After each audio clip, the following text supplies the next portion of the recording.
Halo teman-teman, bagaimana kabarnya hari ini? Semoga tetap sehat dan selalu semangat ya.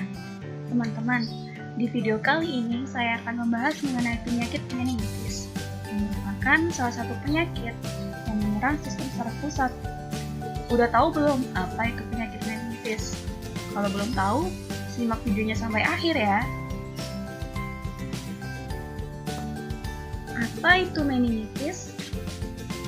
Baru-baru ini, industri musik tanah air tengah berkabung karena berpulangnya salah satu penyanyi legendaris Indonesia, Glenn Fredly.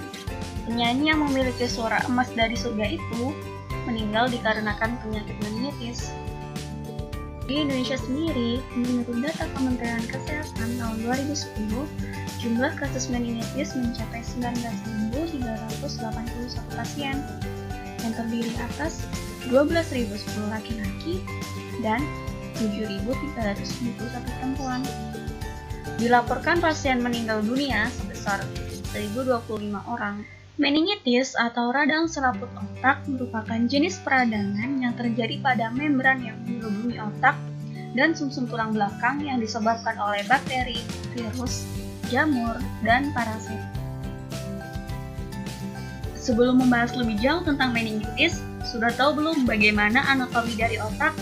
Kalau belum tahu, simak dulu penjelasan berikut. Otak merupakan organ yang difungsikan untuk mengkoordinasi seluruh yang terjadi dalam tubuh kita, mulai dari kepribadian, metabolisme, tekanan darah, emosi, hormon, ingatan, dan bekerja melalui otak dan sumsum tulang belakang diselimuti oleh meninge yang melindungi struktur syaraf yang halus, membawa pembuluh darah, dan sekresi cairan cerebrospinal.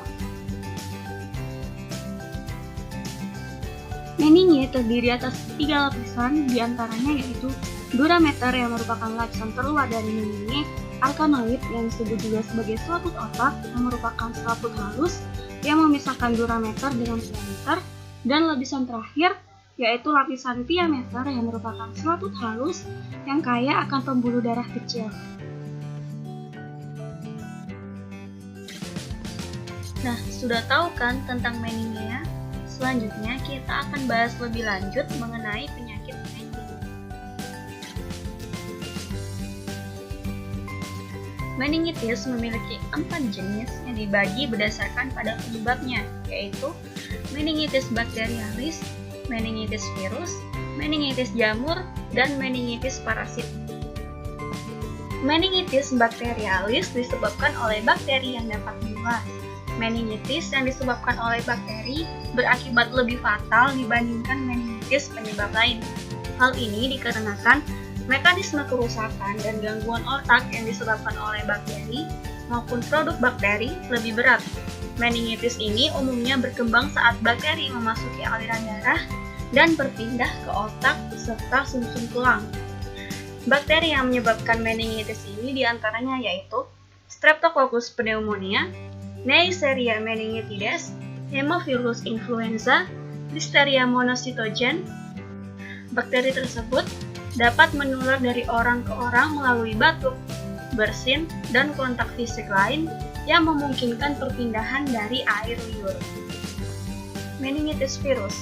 Meningitis akibat virus dianggap lebih ringan dan bisa sembuh dengan sendirinya dibandingkan dengan meningitis yang disebabkan oleh bakteri. Namun, meningitis jenis ini bisa berakibat fatal tergantung dari jenis virus, usia, dan daya tahan tubuh. Umumnya disebabkan oleh virus yang berjenis enterovirus seperti Coxsackie-virus A, Coxsackie-virus B, dan Echovirus.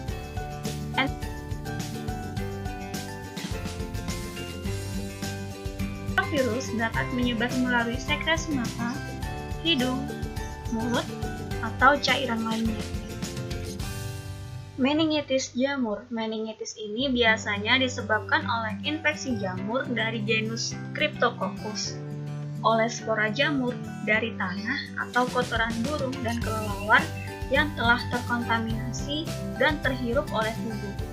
Orang dengan sistem tubuh yang lemah sangat beresiko terkena meningitis jenis ini. Meningitis jamur merupakan jenis meningitis yang sangat langka dan tidak umum. Meningitis parasit. Meningitis ini jarang terjadi dan disebabkan oleh parasit Naegleria fowleri yang banyak ditemukan di air tawar hangat seperti di danau, sungai, juga sering ditemukan di air limbah industri, kolam renang yang tidak terawat, dan pemanas air. Meningitis jenis ini tidak menular antar manusia.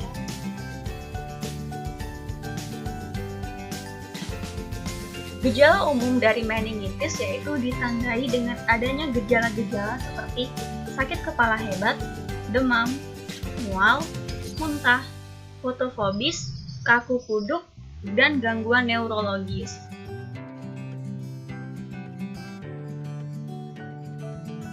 Pengobatan pada meningitis ini berbeda-beda tergantung dari penyebab datangnya meningitis itu sendiri.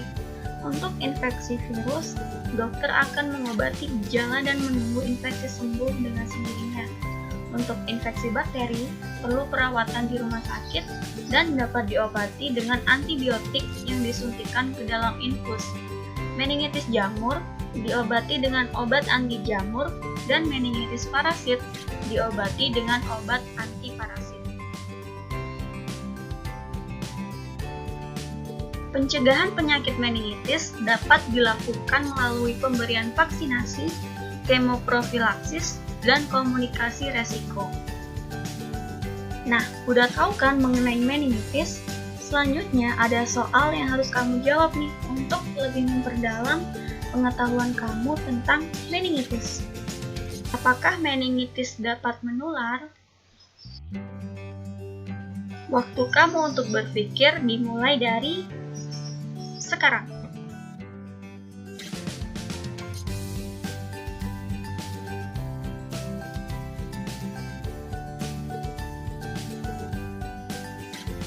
Udah tahu jawabannya?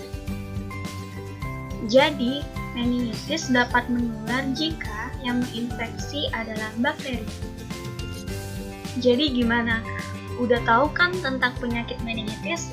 Terima kasih sudah menonton videonya sampai habis. Sebelum saya tutup, saya ingin menyampaikan satu hal ke kalian. Tetap jaga kesehatan kalian ya. Bye-bye.